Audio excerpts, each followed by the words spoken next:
Hello everybody, welcome back to DeHaven Family Farm. We are in the shop here today.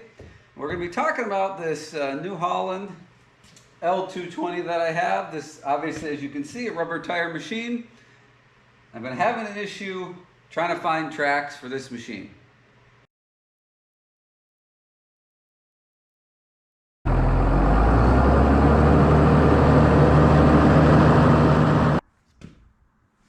All right, so this is a 2019, again, New Holland L220 machine. Rubber tires. It's got the 12, 16 and a half tires on it. I think the next size down machine, possibly even this one, could have the 10, 16 5s on it. I like that this has the bigger size tire.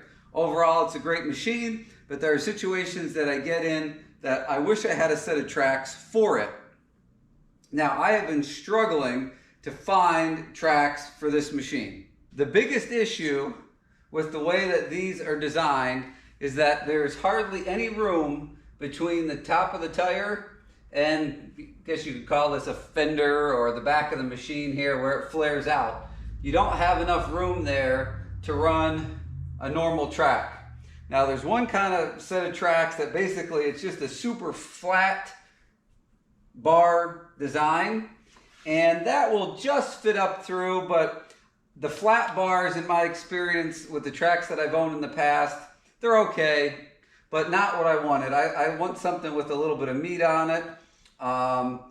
So those will not fit. You do not have the clearance based on what the manufacturer tells you need for clearance wise.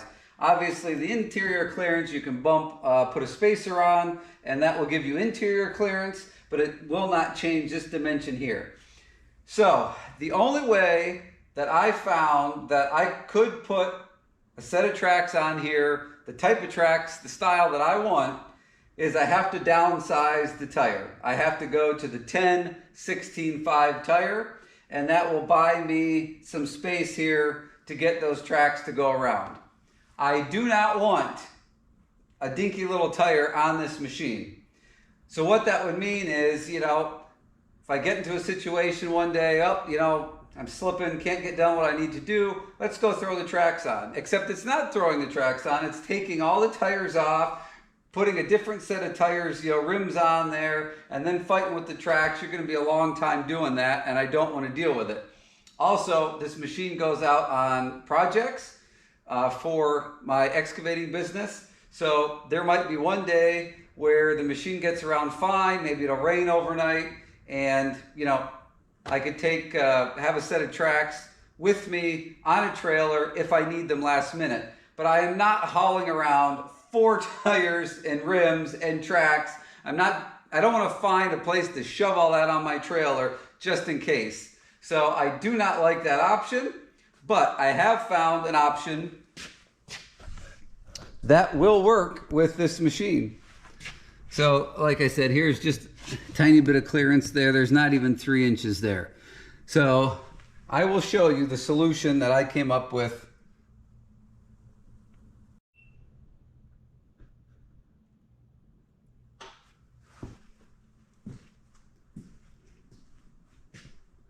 So, here's the solution to my track problem.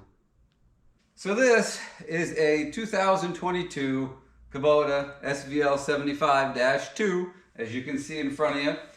This machine is used. It's got 280 something hours on it, and some of those are hours. Hours. All right. So this machine came from one of the my local Kubota dealer that I deal a lot with in my area. They have a fleet of rental units, and this came out of their rental department. And I know everybody's cringing, oh no, it's a rental, but it only had 200 and some hours on it, so how beat up could it be?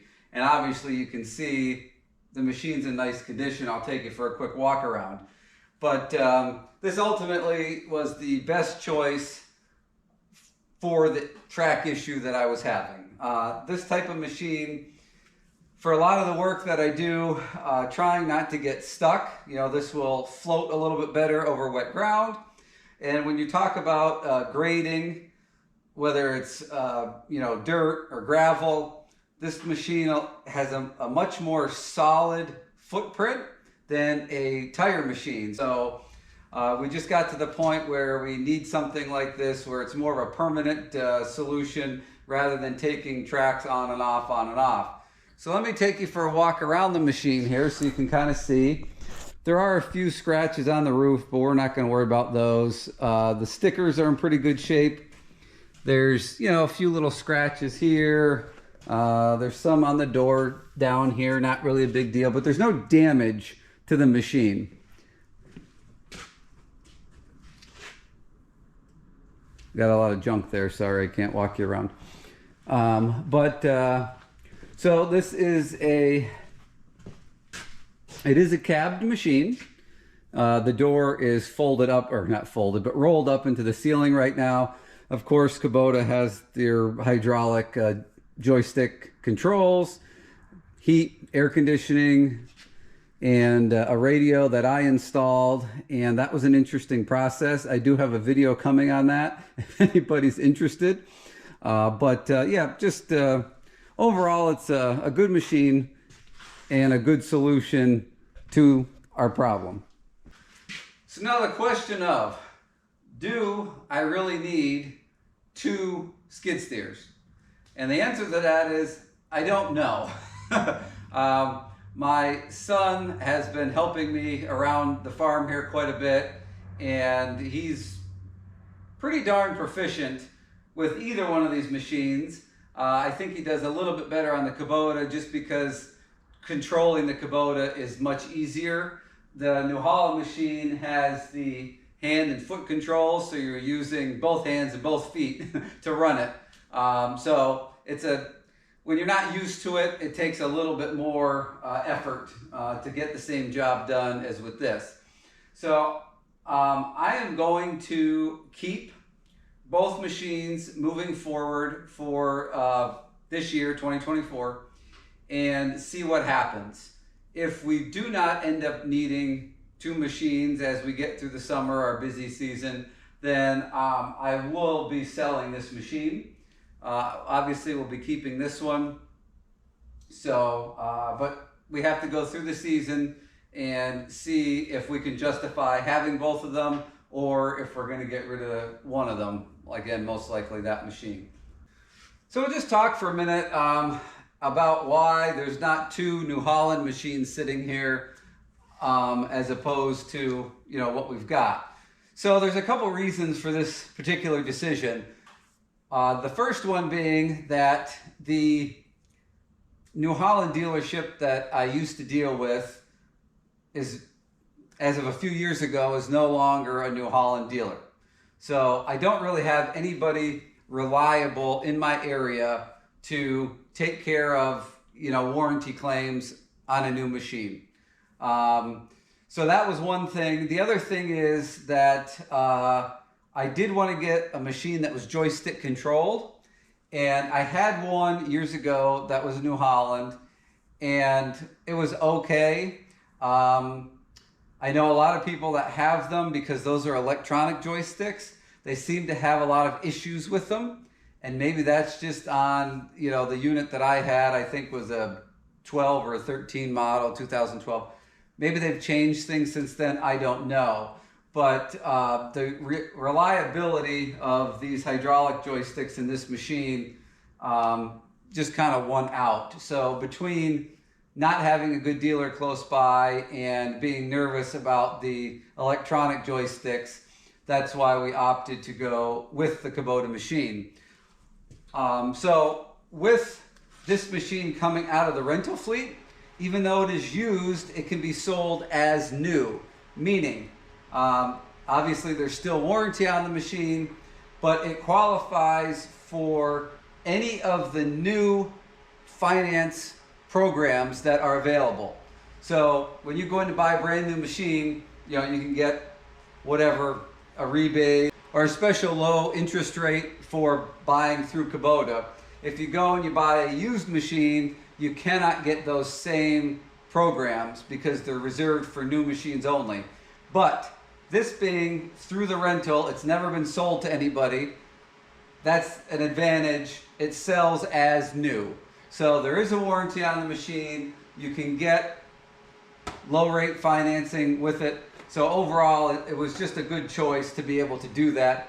I don't know if New Holland does that or not. That New Holland machine I bought, it was a snow lease machine. So somebody had leased it to plow snow. When I bought it, it had 34 hours on it. So that particular winter in 2018 or whatever it was there wasn't much snow. This machine came from about 3 hours away, and downstate, they don't get near the snow that we do up here. So I did get a good deal on that machine as well. But anyway, that's just a little bit about both machines, why two are here, why we chose this one. And moving forward, I think I've already had one video out that has showcased both machines working. We will have some future videos on that, and we'll also probably be doing a review video on this when we have some more time on it, and maybe a review video on that as well. So stay tuned for those videos. You are sort of getting a partial behind the scenes of my shop remodel here going on. There's a whole mess around us, but there's a lot of big changes happening in here. I am doing some video clips of that as we go. I'm not going to make a big long video out of it, but I think there's some helpful information there for people. So that video will be coming up, and we have a lot of other projects planned as well. So if any of that sounds good to you, hit that subscribe and the bell icon before you exit this video, and you will be notified of my new videos that will be coming up. So I would like to thank everybody for watching. I would like to thank the new subscribers and my regular subscribers for continuing to watch. Again, if you're new, welcome to the channel. I do appreciate it. And that is going to conclude today's video. Thank you all so much for watching, and I sure hope to see y'all on the next video.